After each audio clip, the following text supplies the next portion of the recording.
आइए, सुनिए, देखिए, समझिए सनातन सत्य। जैसी दृष्टि वैसी सृष्टि, दृष्टि विज्ञान। कुदरत, कुदरती रचना एवं कुदरत के कानून से शाश्वत सुख की प्राप्ति।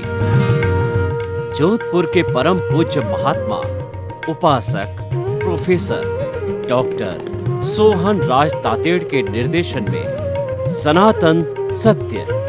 जैसी दृष्टि वैसी सृष्टि, दृष्टि विज्ञान।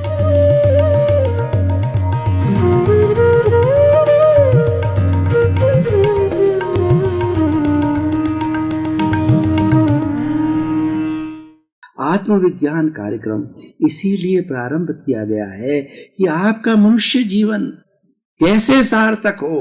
कोई क्रियाकांड नहीं, कोई धर्म परिवर्तन की बात नहीं, कोई गुरु शिष्य की बात नहीं, और न आपका कोई भी संसारिक कार्य है उसको छोड़ने की बात है या आपकी सोच को क्लियर करने की बात है।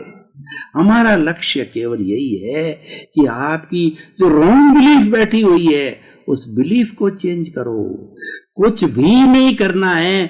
जो विचारधारा आपकी पूर्व की ओर गलत दिशा में जा रही है और पश्चिम दिशा अगर सही है, मान लो पश्चिम दिशा में जा रही है और पूर्व दिशा अगर सही है, दिशा को बदल दीजिए। और उसको बदलने का अर्थ ये होता है राइट बिलीफ।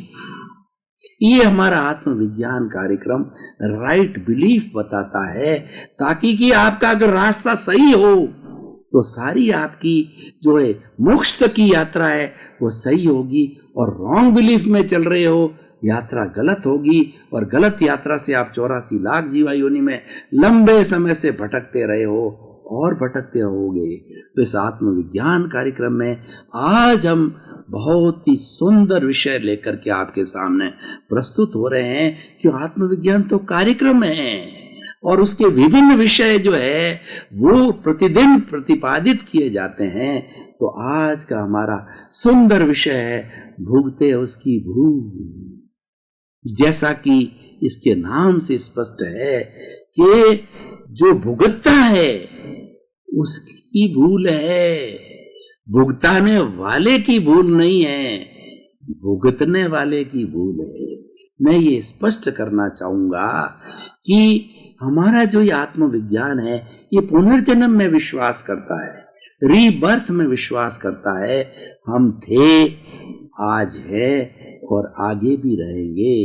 ये आत्मविज्ञान सनातन आत्मा में विश्वास करता है, आत्मा के शाश्वत स्वरूप में विश्वास करता है कि आत्मा शाश्वत है, आत्मा अजर है, अमर है, अविनाशी है। इसका कोई रंग नहीं, रूप नहीं, गंध नहीं, वर्ण नहीं है, जलती नहीं, मरती नहीं, कटती नहीं, तो अनंत ज्ञान वाली है, ये अनंत दर्शन वाली है, अनंत शक्ति वाली है, अनंत सुख का भंडार है, अनंत सुख का धाम है, अव्याबाद है, ये टंकोत्कीर्ण है, ये सूक्ष्म है, ये मन वचन काया से मुक्त शुद्ध आत्मा है। इसके असंख्य गुण हैं। मैंने कुछ संक्षिप्त गुणों की व्याख्या की, उसमें शाश्वत आत्मा में विश्वास करता है। तो अब सवाल ये है, पिछले जन्म के अंदर हम कुछ न कुछ बीज डाल के आए हैं। वो बीज, उस बीज की वजह से ये शरीर मिला है, मन मिला है, वचन मिला है, काया मिली, मुझे नहीं, 84 लाख जीवा योनि प्राणियों को जो कॉजेस जैसे जैसे होते हैं उसके अनुरूप हर एक को शरीर मिलता है। एकेंद्रिय का मिलता है, द्विएंद्रिय का मिलता है, त्रिएंद्रिय का मिलता है, चतुरेंद्रिय का मिलता है, पंचेंद्रिय का मिलता है। एकेंद्रिय में कौन होते हैं? पृथ्वी का है, अप का है, तेजस का है, वायु का है, वनस्पति का है और तृष का है। और उसके बाद के अंदर द्विंद्रिय में कौन से होते हैं? द्विंद्रिय इसका, एकेंद्रिय में सिर्फ जो है हमारी चमड़ी होती है, शरीर होता है, जैसे पेड़ की छाल होती है, वो एकेंद्रिय जीव होता है, उसमें पेड़ की छाल होती है। पौधे में जो जितना भी पौधा होता है खाली एक स्पर्शेंद्रिय होती है, जो स्पर्श इंद्रिय होती है। दो इंद्रिय वाले जीव होते हैं, लट है, गिंडोला है, ये हलन चलन करते हैं। इसमें स्पर्शन और रसन यानी चमड़ी और शरीर के साथ साथ के अंदर इसके अंदर जीभ मिलती है, जिससे रस का स्वाद लेता है। ये हिलन डुलन करने वाले जीव हो जाते हैं दो इंद्रिय से। एक इंद्रिय वाले स्थावर होते हैं, स्थिर होते हैं, और ये तृष्काय होते हैं, ये हिलने डुलने वाले, चलने फिरने वाले होते हैं। और तीसरी जो इंद्रिय होती है स्पर्शन, रसन और घ्राण, उसके अंदर एक नई इंद्रिय जुड़ गई, जिसकी कि उसको सूंघने की शक्ति मिली। जैसे चींटी है, आपने देखा होगा कहीं पर मीठी चीज पड़ी है, चींटी की जो घ्राण शक्ति होती है बहुत तेज होती है। वो तुरंत एक चींटी की उसके पीछे सैकड़ों चींटियां चली जाती, उसकी घ्राण शक्ति बहुत तेज होती है। तो ये जो चींटी वगैरह है ये 3 इंद्रिय वाले हैं, और चतुर्ंद्रिय होती है 4 इंद्रिय वाले। उसके एक आंख मिलती है, जैसे कि मक्खी है, मच्छर है, ये जो है इनके कान नहीं होता, श्रवण इंद्रिय नहीं होती है, और ये 4 इंद्रिय वाले जीव होते हैं। 5 इंद्रिय वाले जीव होते हैं, स्पर्शन, रसन, घ्राण, चक्षु, श्रोत्राणि, इंद्रियाणि, 5 विकसित इंद्रिय। मनुष्य है, घोड़ा है, गधा है, मछली है, गाय है, भैंस है, ये 5 इंद्रिय वाले जीव है। और इस जीवों का जो जन्म होता है वह 3 तरीके से होता है। 3 तरह कैसे? एक तो होता है कि पोतज का होता है कि माँ की पेट से जो है 9 महीने पैदा होकर के जीव जो है पैदा होता है। और एक समूर्छिम जन्म होता है, जब बरसात का सीजन आता है तो जिसके अंदर ठंडी हवा होती है, वह जलवायु होता है, प्राणवायु होता है, इन सब चीजों को मिलने से ऑटोमेटिकली जीव पैदा होते हैं। असंख्य जीव जब जो है चौमासा लगता है, जब तेज बरसात होती है, असंख्य जीव होते, वो मूर्छिम जीव जो होते हैं वो चतुरेंद्रिय होते हैं। और जो माँ के गर्भ से पैदा होते हैं, गाय है, भैंस है, मनुष्य है, ये पंचेंद्रिय होते हैं, वो चतुरेंद्रिय होते हैं, समूर्छन वाले। और एक होते हैं जो कि तुरंत जैसे नरक गति और देव गति है, इनका जो शरीर होता है वो मोम की तरह होता है। और ये देव गति में जो जाता है वो जीव शैया पर जो है वो जीव टच होते ही जो है युवक हो जाता है, 16-18 साल का। ये उसका जन्मते ही वो जो देवता है वो युवा हो जाता है। और उसी तरह से नरक के जीव जो पैदा होते हैं वो कष्टमय जीव में पैदा होते हैं। जैसे हमारी सुराई होती है, सुराई के अंदर जीव जाता है, सुराई के टच होते ही उसके अंदर कंटीले होते हैं जो कि शूल की तरह होते हैं, उसमें से बहुत कष्ट होकर के उनको निकलना होता है, और नरक में जाकर के वो भी तुरंत बड़े हो जाते हैं। ये उनका जो शरीर होता है वो मोम की तरह हो जाता है, तुरंत पड़ जाता है, हमारी तरह हाड़ मांस का नहीं होता है, कपूर की तरह होता है, देव गति का और नरक गति का। और जो मनुष्य गति और तिर्यंच गति का होता है वो रक्तमय होता है, जिसके अंदर मांस होती है, मज्जा होती है, रक्त होता है, वो बनता है। तो इस तरीके से इनका मैंने आपको प्रसंगवश बता दिया। मैं आपको बता रहा था कि जो भुगतता उसकी भूल कैसे है, पिछले जन्म से करके लाए हैं, उससे ये 1 से 5 इंद्रिय का शरीर मिल गया। और ये शरीर हमको जब मिला उसके साथ साथ में तय हो गया ये 70 साल जिएगा, 80 साल जिएगा। आयुष्य कर्म बोलते हैं। उस आयुष्य कर्म को जो है इस जन्म के आयुष्य कर्म को साथ लेके आते हैं। अगले जन्म का आयुष्य जो है हमारे इस जन्म के भावों के अनुसार बदलेगा। ये और एक मैथमेटिक्स, एक आयुष्य कैसे बंधन होता है, पूरा एक विषय है आधा घंटे का, वो मैं टच नहीं करूंगा। तो हमने ये एक फिल्म लेकर के आए हैं। मान लीजिए 60 वर्ष की उम्र है, जन्म हुआ, ये उस फिल्म का स्टार्ट, और फिल्म का जन्म लेते ही माँ के पेट से निकलते ही उसको नाम दे दिया गया सोहन राज। मैं जैन जाति का हूं तो जैन जाति का ठप्पा लगाया। समाज ने कहा तुम जैन हो, तुम सोहन राज हो, तातेड़ तुम्हारे जाति वालों ने ठप्पा मारा तातेड़, तो ठप्पा मार के जीवन भर में सोहन राज तातेड़ जैन कहता रहा, 75 वर्ष से कहता रहा हूं। ये जन्म है। और उसके बाद के अंदर ये जो हर प्राणी की, मैं मेरी बताऊं या आपकी बताऊं, सबकी बताऊं, ये फिल्म चलती रहेगी प्रतिदिन। जैसे सुबह होगी शाम होगी, फिल्म के रिकॉर्ड खुलते रहेंगे। मन का रिकॉर्ड खुलेगा, वचन का रिकॉर्ड खुलेगा, काया का रिकॉर्ड खुलेगा, और उसका प्रभाव, उसका सुख दुख वो वही मिलेगा जो कॉज डाल के आए। यही कुदरत का कानून है, यही सनातन सत्य है, यही आत्मविज्ञान है, यही सही दृष्टि है, यही सही सोच है।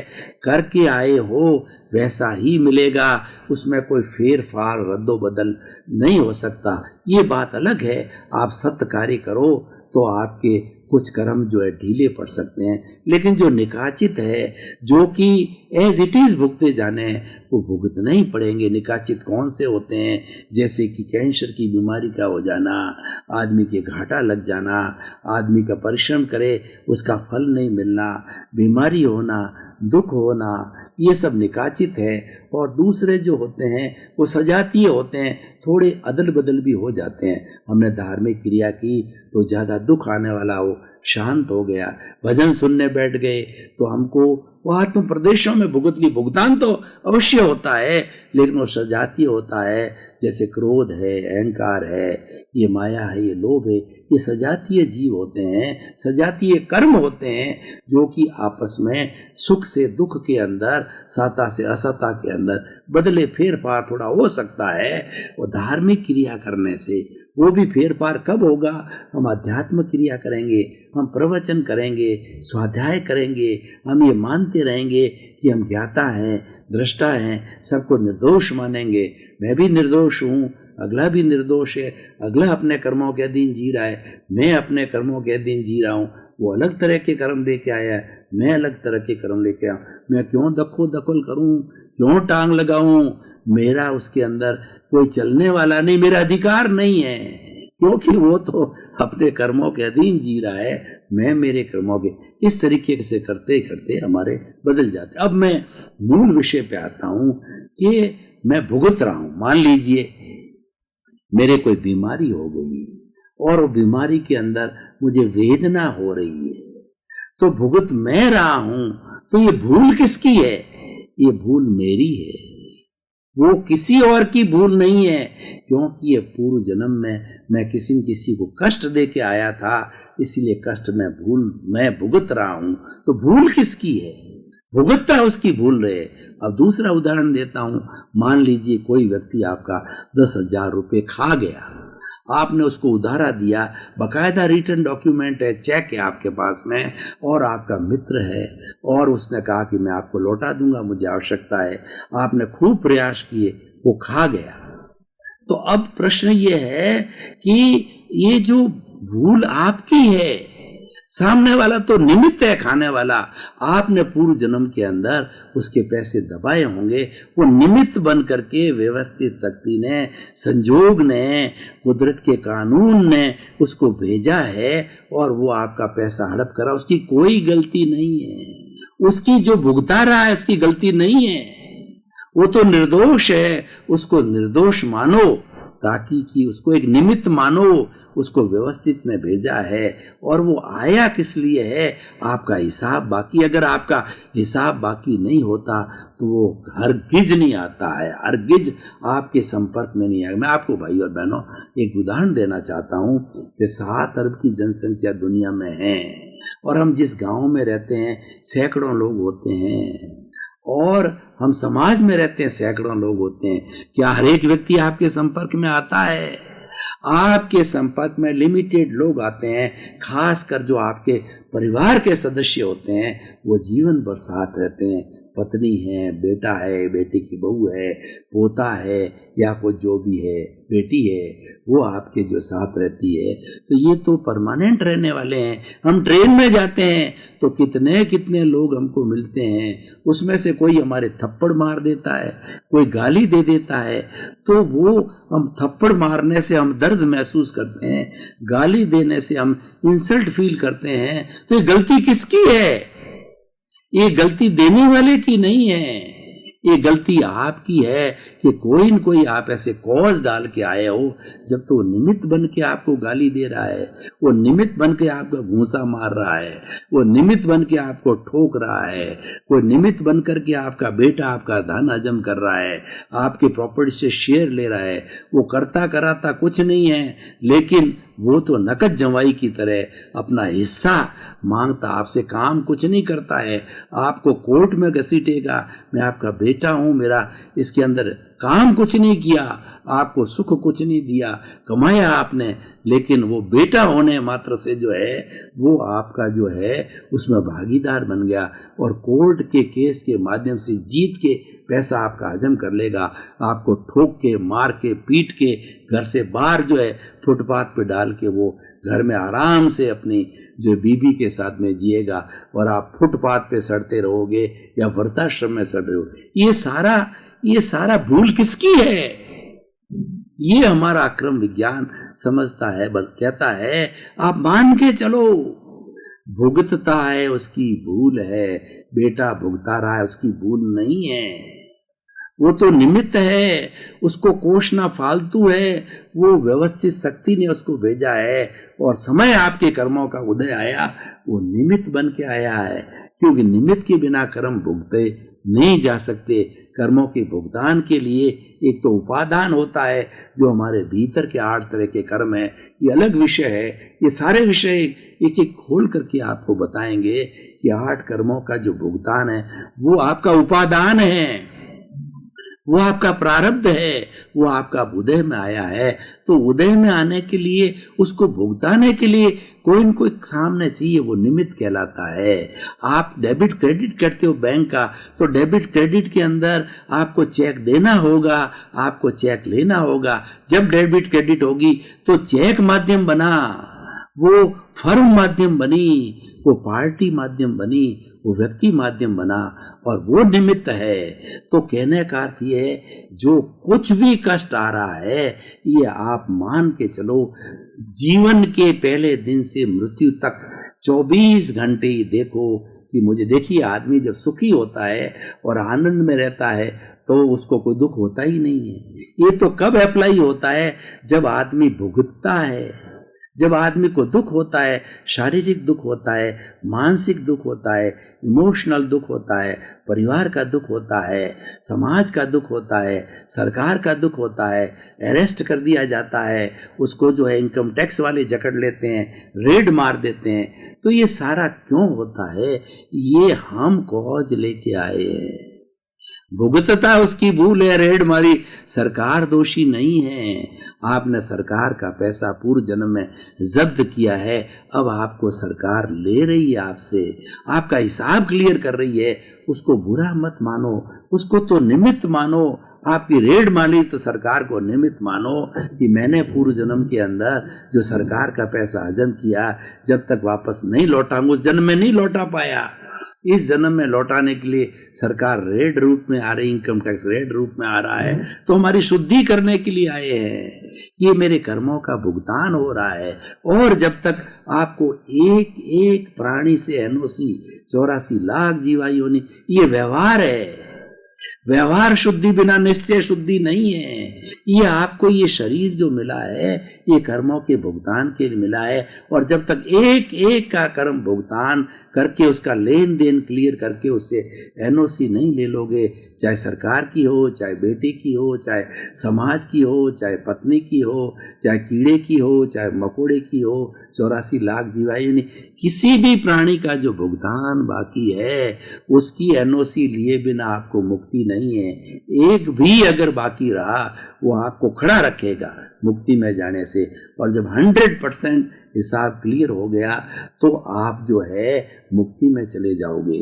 मैं आपको एक उदाहरण देना चाहता हूँ भाई और बहनों, कि हम किसी भी बैंक से लोन लेते हैं, किसी भी रिको वगैरह से लोन लेते हैं, फैक्ट्री के लिए, मकान के कंस्ट्रक्शन के लिए, बिजनेस के लिए, तो लोन लेने पर क्या होता है, उसकी किस्तें होती है, उसका एक सिस्टम होता है, इतना मूल इतना ब्याज चुका दोगे तो आपका गिरवी रखा हुआ मकान, गिरवी रखी हुई फैक्ट्री, गिरवी रखा हुआ प्लॉट सब रिलीज हो जाता है और आपको NOC नॉन ऑब्जेक्शन सर्टिफिकेट मिलता है। उसी तरह से पत्नी के साथ में, बेटे के साथ के अंदर जो भी आपने क्षमा याचना करके कि मैंने पूर्व जन्म में तुम्हारे को इस जन्म में कोई कष्ट लिया, 84 लाख जीवा योनि का मैं आपको विधि कराऊंगा कि उस विधि के तहत जो आप क्षमा मांगते रहोगे, शुद्धि होती रहेगी, NOC मिलता रहेगा।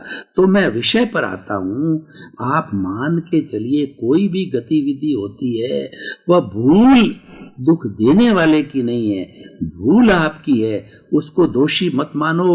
प्राय होता क्या है, हम तो अगले वाले को दोषी मान लेते हैं कि इसने मेरा पैसा खाया, मेरा बेटा हो के मेरी सेवा नहीं करती है, मेरी पत्नी समय से मुझे भोजन नहीं खिलाती है, मैं दुख पा रहा हूँ तो बेटा मुझे हॉस्पिटल नहीं ले जा रहा है, और मेरे बिजनेस में घाटा हो गया है, और मेरा जो है वो सभी तरह से पुण्य जो है वो पुण्य जो है क्षीण पुण्य की वजह से मैं हर तरीके से क्षीण होता जाता हूँ, दुखी हो जाता हूँ, गरीबी है, ये सब भूल आपकी है। किसी पे दोष नहीं देना, सबको निर्दोष मानो। दुनिया निर्दोष है, सृष्टि निर्दोष है, 84 लाख जीवा योनि निर्दोष है। दोष आपके कार्बन शरीर में है जिसकी हम बात कर रहे हैं, और वो दोष कब क्लियर होंगे, भुगतान करके। भुगतान दो तरह के होता है, शरीर के माध्यम से भुगतान, भोग के भुगतान होता है, और एक आत्म प्रदेशों में जैसा मैंने बताया कि धार्मिक क्रिया करते हैं तो हम लीन हो जाते हैं, दद्दचित हो जाते हैं, बहुत बड़ी बीमारी, बहुत बड़ा से बड़ा दुख है, लीन होने से वो आत्म प्रदेशों में भुगतान उसका ऑटोमेटिकली हो रहा है। वो धर्म करवा रहा है, वो प्रज्ञा करवा रही है, हमारी ज्ञाता दृष्टा जो है आत्मा करवा रही है, क्योंकि हमने उनको समर्पित हो गए, उसमें लीन हो गए, वो भुगतान हो रहा है। भुगतान का चुपकारा बिने बना नहीं है।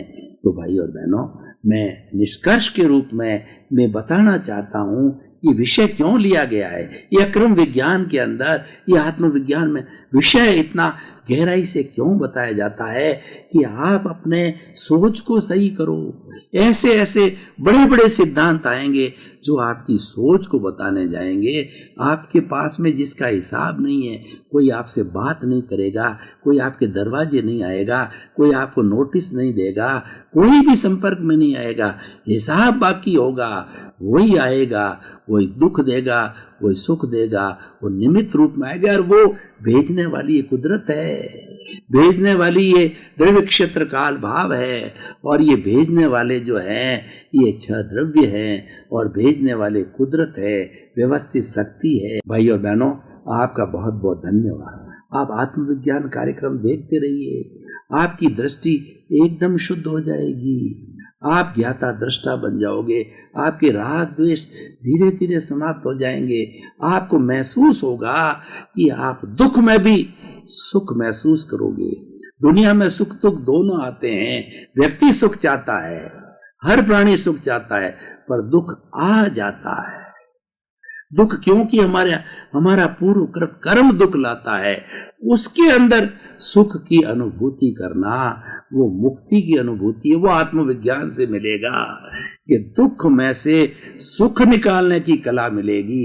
आप देखते रहिए, आपका जीवन धन्य होगा, आपका जीवन आनंदमय हो, मंगलमय हो, सुखमय हो, और खूब आप आत्मविज्ञान, सही दृष्टि, सही सोच में रत रह करके मुक्ति को प्राप्त करें, अक्षय सुख को प्राप्त करें। आपके प्रति मंगल हो।